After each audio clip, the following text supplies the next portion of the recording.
Hello bachcho, let's read this question. The question says viruses are no more alive than isolated chromosomes because first one is they require both RNA and DNA. Second one is they both need food molecules.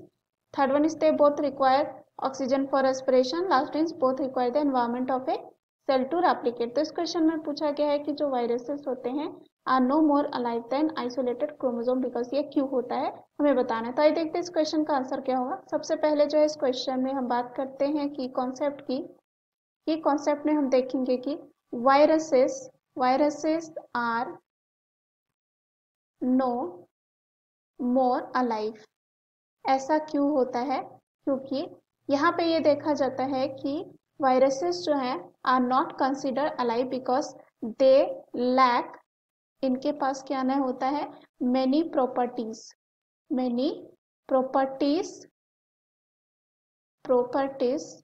नहीं होती है जो associated होता है living organism, यानी कि जो living organism में एसोसिएटेड होता है बहुत सारे प्रॉपर्टी, वो वायरसेस में नहीं देखी जाती है ऑर्गेनिजम्स। अब यहाँ पे बात करें प्राइमरली दे लैक, ये सबसे पहले इनमें क्या नहीं पाया जाता है, एबिलिटी टू रिप्रोड्यूस। ये रिप्रोड्यूस नहीं कर सकते हैं, ability to reproduce without the aid of host cell, यानी कि होस्ट सेल चाहिए इनको रिप्रोड्यूस करने के लिए, विदाउट उनके ये नहीं कर पाएंगे।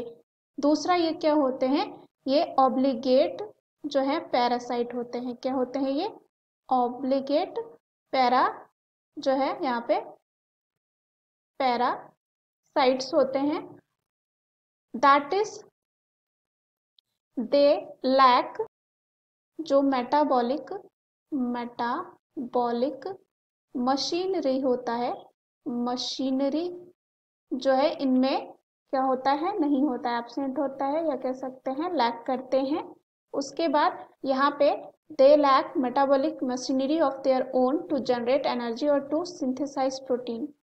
और ये हमें क्यों जरूरत होता है? ताकि क्या हो सके, जनरेट किया जा सके एनर्जी एंड सिंथेसाइज किया जा सके प्रोटीन, जो ये प्रोसेस वायरसेस में नहीं होता है। सो दैट यहाँ पे क्या होता है, they depend on the host cell to carry out this vital functions. तो ये किस में डिपेंड होंगे? कोई भी होस्ट सेल, बैक्टीरिया हो सकता है, कोई भी लिविंग ऑर्गेनिज्म हो सकता है। उसी तरह यहाँ पे अगर हम क्रोमोसोम की बात करें, क्रोमोसोम्स की बात करें, तो इनको भी रिक्वायर होता है क्या, एनवायरमेंट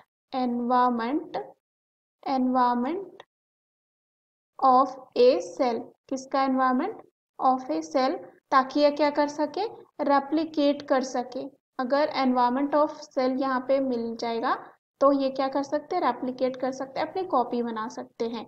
तो यहाँ पे अगर हम ऑप्शन में चले तो पहला है they require both RNA and DNA. तो यहाँ पे आरएनए एंड डीएनए नहीं रिक्वायर होता है, तो ये ऑप्शन क्या हो जाता है, गलत। दूसरा है they both need food molecules.